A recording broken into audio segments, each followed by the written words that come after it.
Welcome everybody to the summary of the 11th chapter. And as usual, we will do it in this question and answer format. So it's called Points to Ponder, some of the highlights in this chapter, so that we understand the continuity of the Bhagavad Gita. The Bhagavad Gita is a a systematic structure.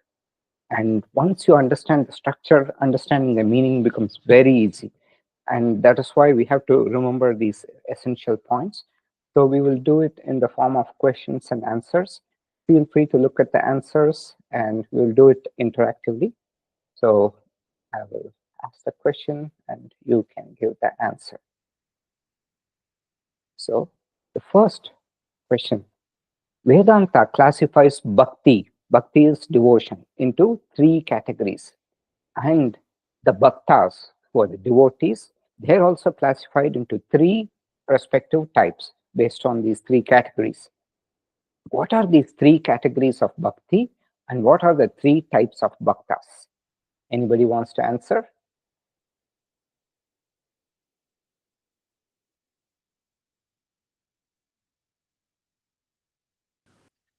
Ekarupa Ishvara, for the beginner. Yeah.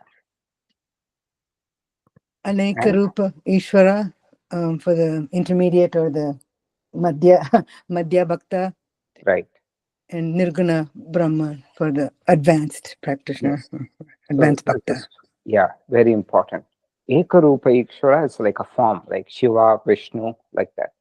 And Anekarupa Ishvara Bhakti is the entire cosmic form, that is, Bhagavan manifests as all these magnificent and non-magnificent objects in the universe. All the objects in the universe are representation of Bhagavan.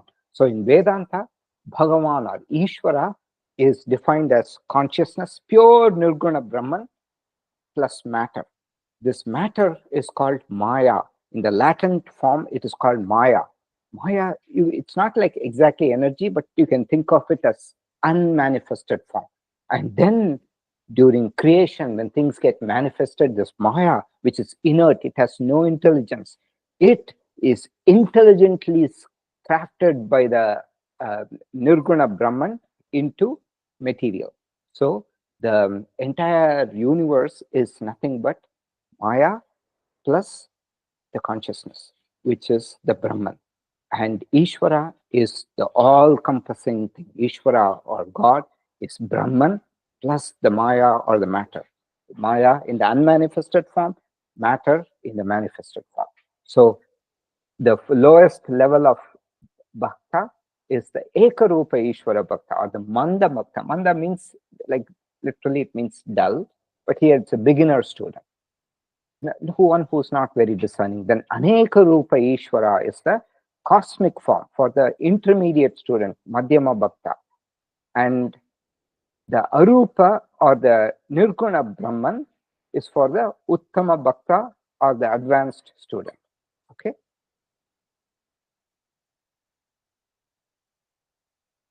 Go to the next question. And the Arupa or the Nirguna Brahman, it is the pure consciousness. Okay. So the second question, which of these three categories does the bhakti described in this chapter, which is 11th chapter, fall under? Anybody wants to answer? Anekarupa Ishvara Bhakti. Yes. So here it is the entire chapter is titled Vishwarupa Darshanam, or Vishwarupa is Anekarupa. It is the entire cosmic form. Aneka means many, many forms. So this in this chapter, the bhakti is under the category of the Anekarupa Ishvara Bhakti. And what is Vishwarupa Ishvara Bhakti? So how do you define Vishwarupa Ishvara Bhakti? Anybody wants to say?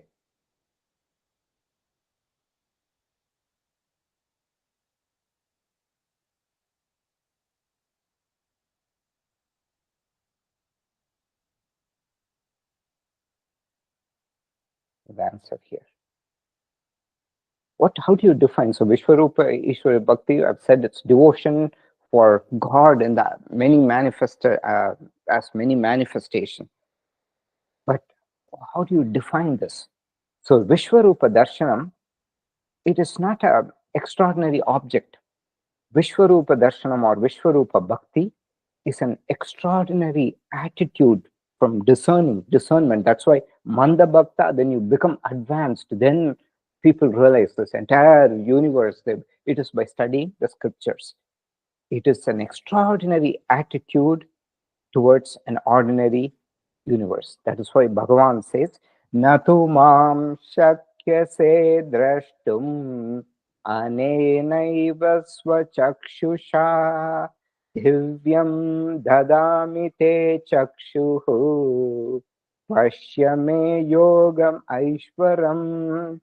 But because you are a beginner student, you cannot see my cosmic form with these physical eyes of yours. Therefore, I grant you divine vision, which means discernment. I am giving you discernment so you can understand how Bhagavan becomes manifested as this universe. So when these astronauts go to space and they see this infinite creation, even those who didn't really believe in God, they see, oh, nothing but God could have created such splendor. Okay, so that is the definition of Vishwarupa Ishvara Bhakti. It is not a bhakti towards something magnificent, it is a magnificent attitude towards the objects of the universe. And this chapter is a culmination of chapters 7 through 10. Bhagavan is preparing Arjuna for Vishwarupa Darshanam in 7, 8, 9, 10. What is Krishna's main message in this chapter by showing the Vishwarupa Darshanam to Arjuna? Anybody wants to say that?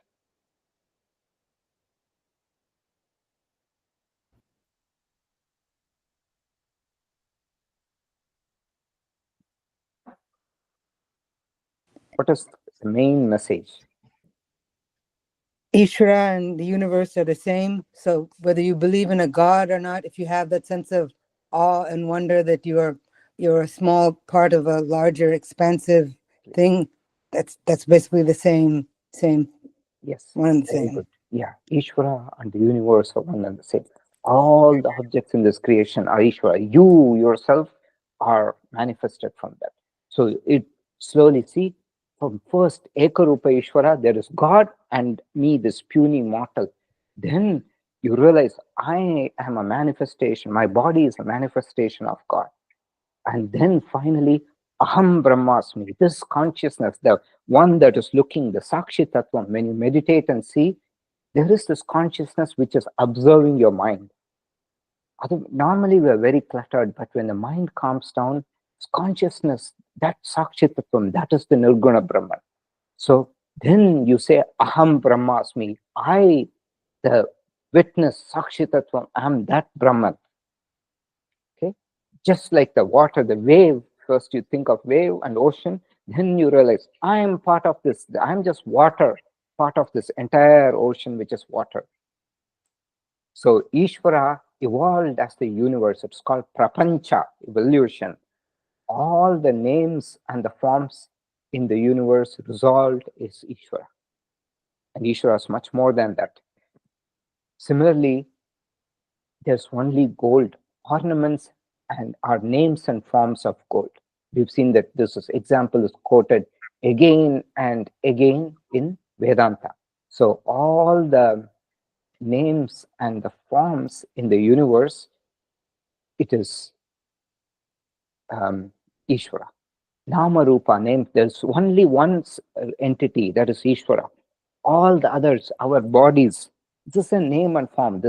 We give a name to this body. But reality, what happens? This entire thing is just Ishvara.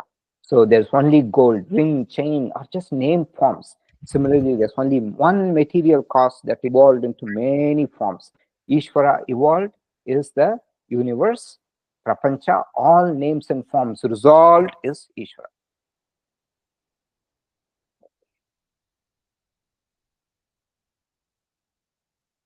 And there's also a few more points. If you want to have gold darshanam, all you need to do is look at the ornaments, right? It's not like pure gold when you think of a lump. No, you don't need that big gold lump. All you need is these ornaments everywhere. That is gold darshanam. Similarly, if you want to have Ishvara darshanam, all you need to do is look carefully at the various objects in the universe. One needs to have an attitudinal appreciation. Okay, Vishwarupa Darshana is not an extraordinary sight, but an extraordinary attitude towards ordinary, regularly available sights in the universe. Okay, now, so is that clear? This is a subtle point that Bhagavan is trying to make in this chapter.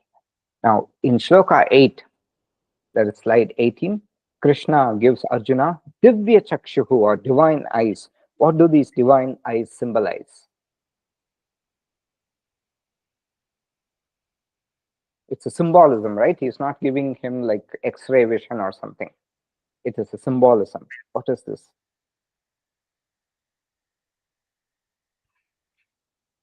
By sadhana, you can get that. I mean, it's something that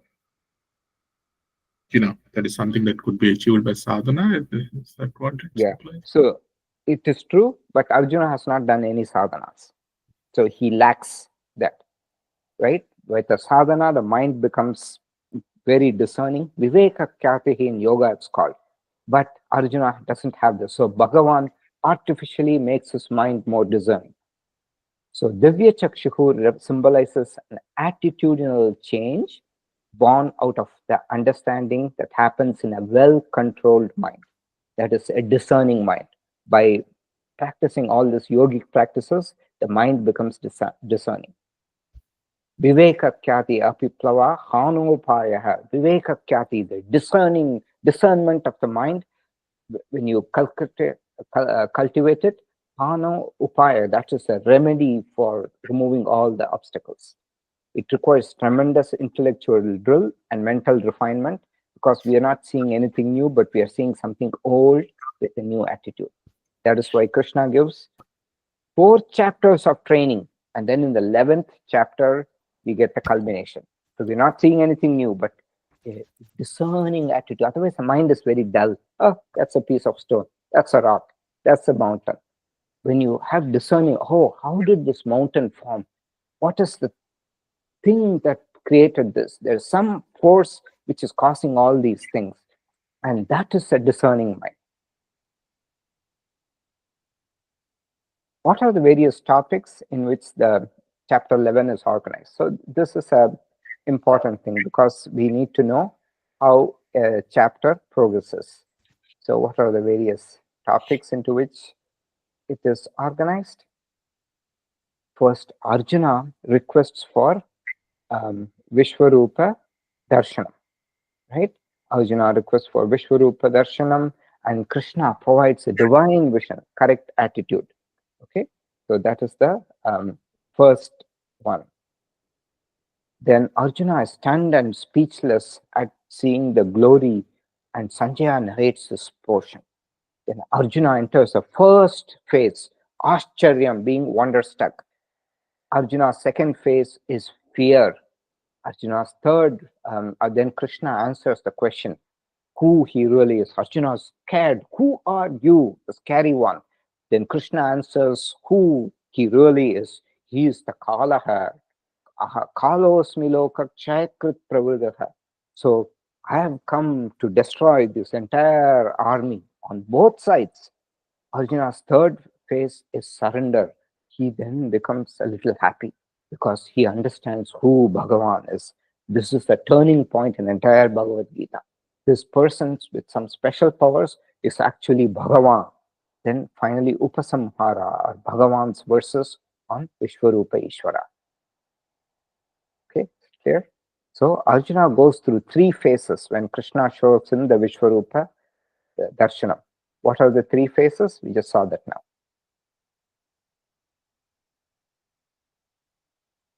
Important, these 3 phases. Want to answer?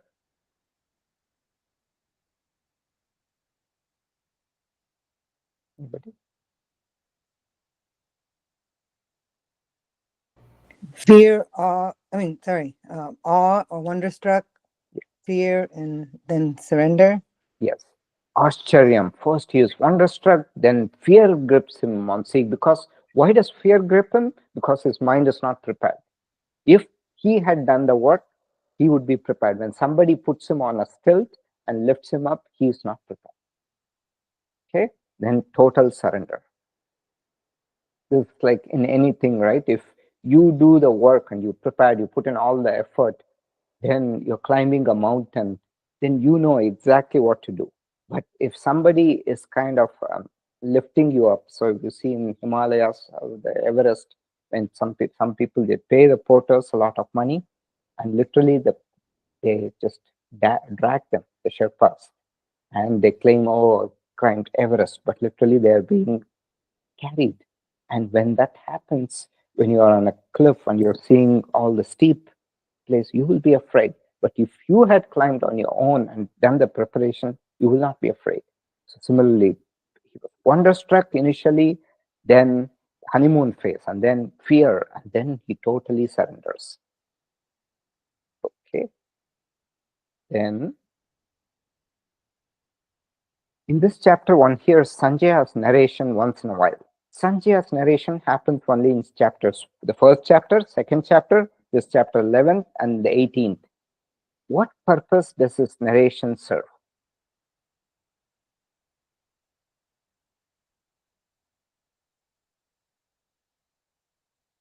Anybody wants to say?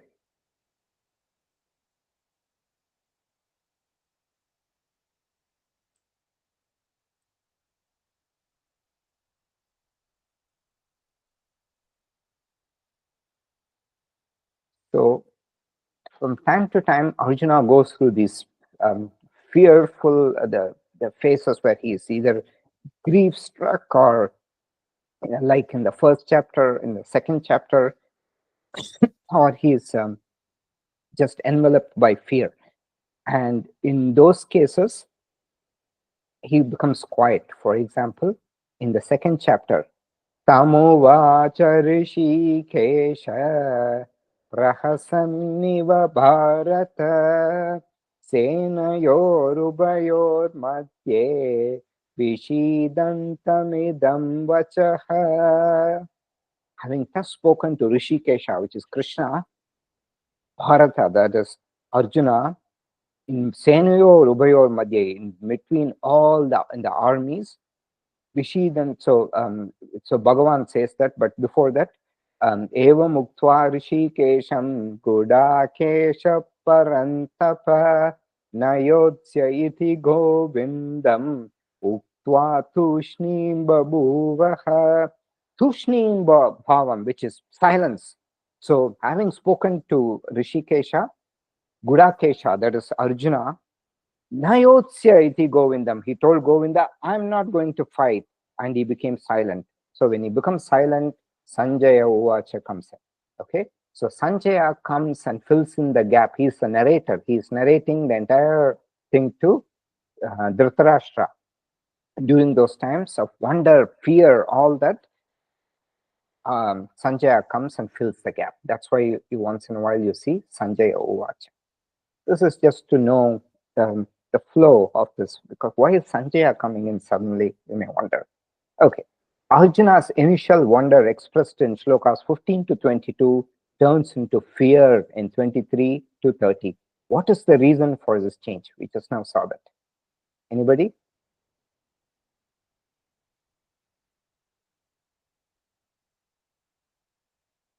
Anybody wants to answer?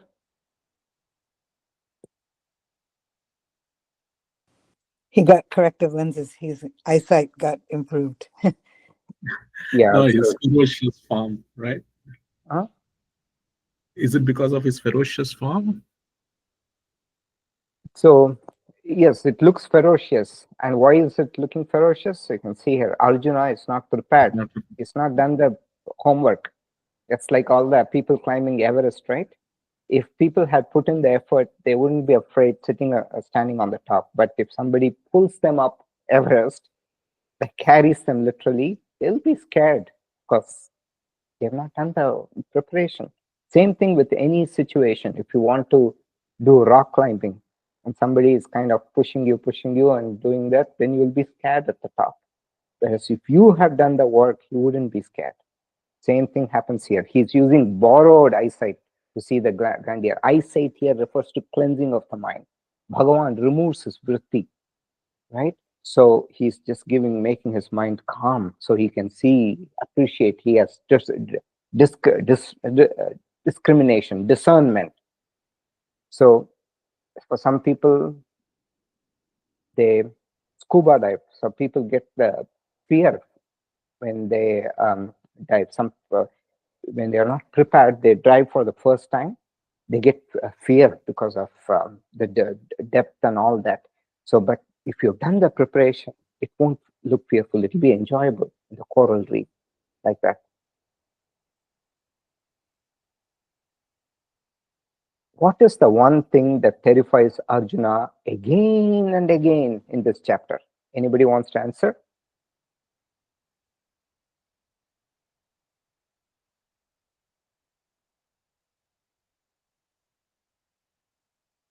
We've seen this again and again. Krishna is frightened, Arjuna is frightened of one thing alone.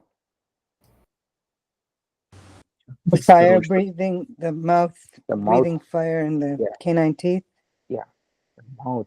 Krishna's gaping mouth spitting fire with the canine teeth. And we see this in several shlokas.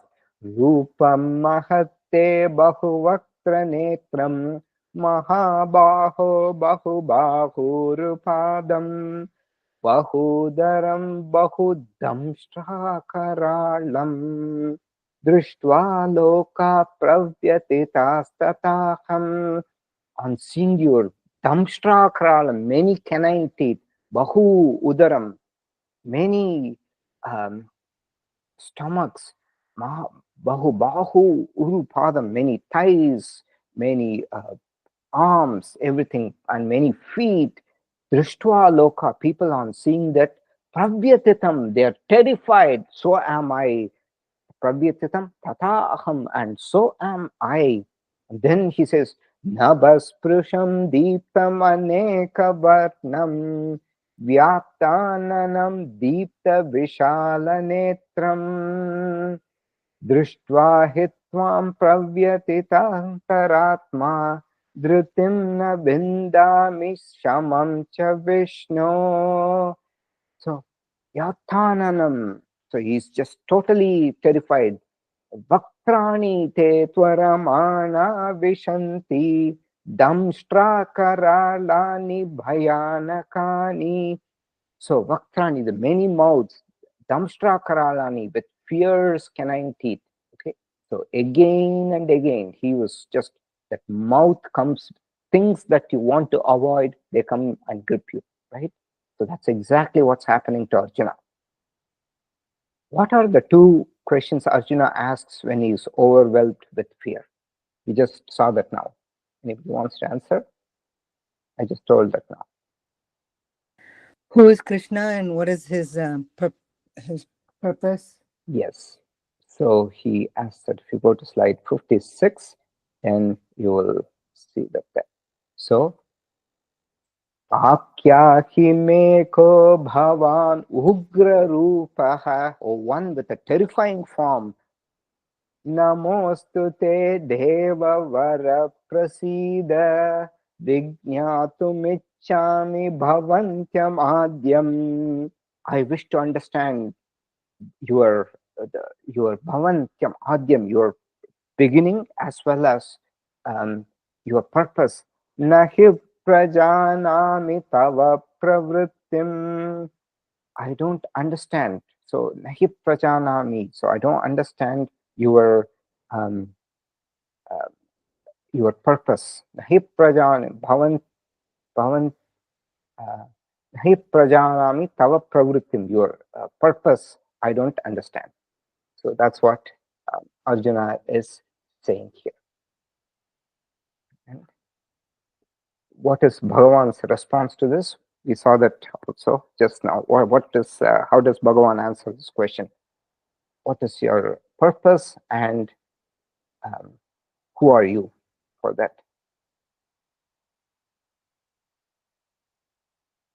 Anybody?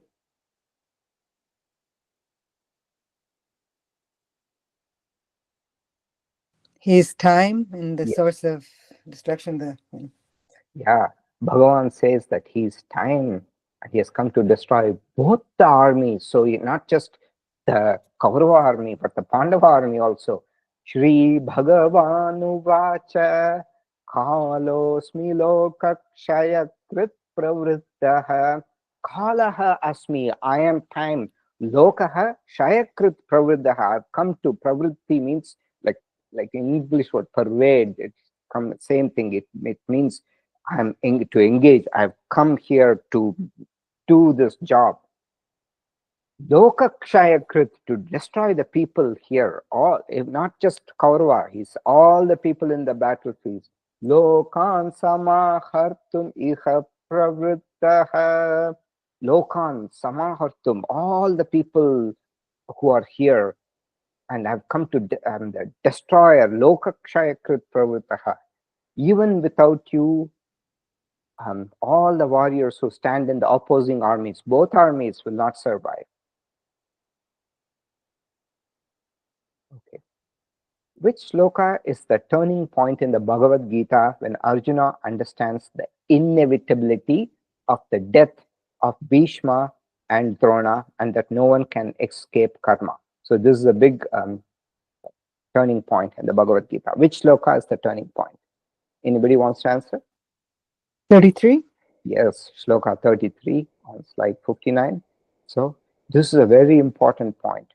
So here, Bhagavan says, Tasmat tvam uttishta yasho labhasva jitva shatrun bhungshva rajyan samriddham mayaivete nihita purvameva nimittamatram bhava savyasachan.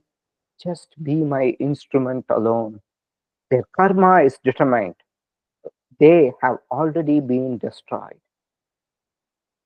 Maya evete nihita purvameha. They've already been destroyed. Their karma is such that it is prarabdha karma. It is so strong, they're almost destroyed. It going against prarabdha karma is very difficult. You can change, but what can you change? You can change the intensity of the bite, like defanging, they call it. But you cannot change what's going to happen. You can accept, do certain things to make it mellow. There will be pain, but the suffering would be less if you surrender. Going against prarabdha karma is very, very difficult. So that's what Bhagavan is trying to say. And Krishna, at this time, when Krishna says this, Arjuna understands the power of karma. So this is a changing point in the entire Bhagavad Gita. So this is where Krishna tells Arjuna to be an instrument. Arjuna is like the jailer. Bhagavan is like the judge. Remember, we saw that Bhagavan namedveshyosti na priyaha. I'm every samoham sarva bhuteshu namodveshyosti na priyaha ye bhajantu tumam bhaktya mayi te teshu te mayi. Everybody, samoham sarvabhuta, I am equal to all beings. Name dvesho nasti priyaha. No one is little more. I'm not averse to anybody or dear to anybody. Everybody is equal to me. So Bhagavan is like a judge. What is his only purpose? So in Vedanta, only purpose of Ishvara is to enforce the law of karma. He is like a judge. Arjuna is like the jailer, one who takes the convict and puts him in the jail. That is Arjuna's job. Bhagavan is like the judge. The cause of imprisonment is one's karma alone. This is a very, very, very, very important point. Bhagavan does not give favors. Bhagavan gives us a lot of favors in the form of consciousness. How we use the consciousness is our own will. So there is destiny and there is free will. So it's totally in our hands. And Bhagavan is generous. he makes sure he gives a lot of consciousness how we can use it is ours. This is how it's looked upon in the Vedanta. Okay. Now, in which slokas does Arjuna use the logic of nahi ninda nyayam, the logic of highlighting certain things by putting down or censuring or criticizing those others that have the same merit? Two things could be equal, but to highlight one thing, you kind of point out the defects of the other to highlight. So we've seen that before. Krishna would criticize seemingly the sannyasa path, ashrama, to highlight the grihastha ashrama. We saw the two ashramas that Krishna talked about, grihastha and sannyasa, householder, renunciant. Arjuna wants to flee the battlefield. So at that time,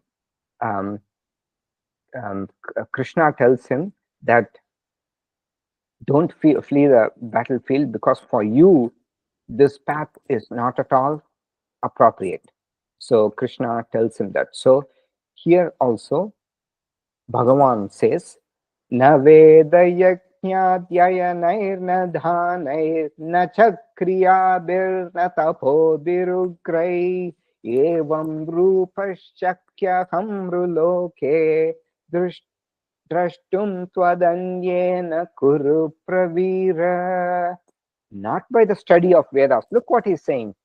He is always saying study the scriptures. Now he's saying not by the study of Vedas, not by yajñas. He highlighted yajñas in the 4th chapter. Remember? All the yajñas.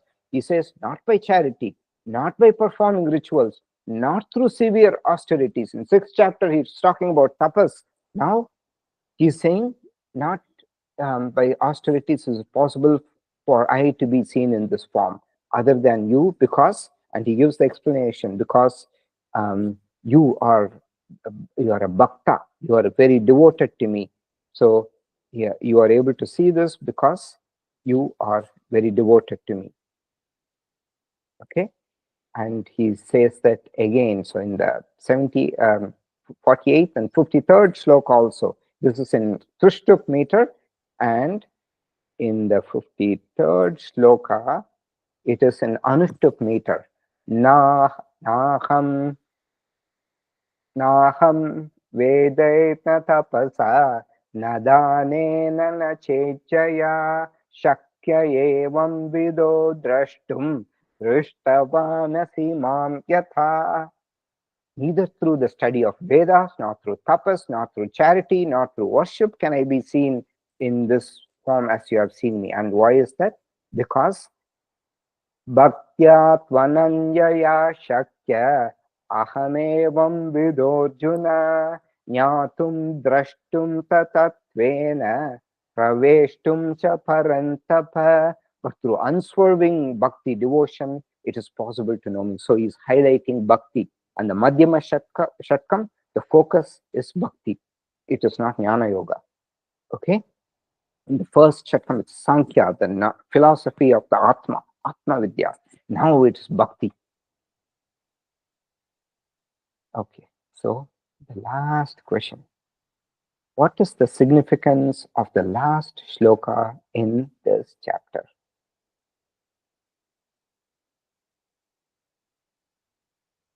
Anybody wants to answer? You can look at the answers. No problem. Bija It's the sloka. Bija sloka for Yeah, Bhakta. it is the Bija shloka for the next chapter. This is bhakti in a capsule form. So Bhagavan is giving bhakti in a capsule form in this last shloka. He says, Mat karma krit mat paramaha mat bhakta sanga varchitaha nirvairah sarva bhuteshu Yaksamameti Pandava. One who does actions for my sake, who regards me as the supreme, who's devoted to me, free from attachment, free from enmity towards all beings, that person attains me, O Pandava. So, Bhakta, the definition of a Bhakta, one who does actions for my sake. Sorry. Bhakta, one who does actions for my sake, one who regards me as supreme, one who is devoted to me, and one who is free from attachment and free from enmity towards all beings. That is the definition of a bhakta. So, and next chapter, beautiful chapter on Bhakti Yoga. There, Bhagavan is going to cover all these in the next chapter. So with that, I will stop the recording.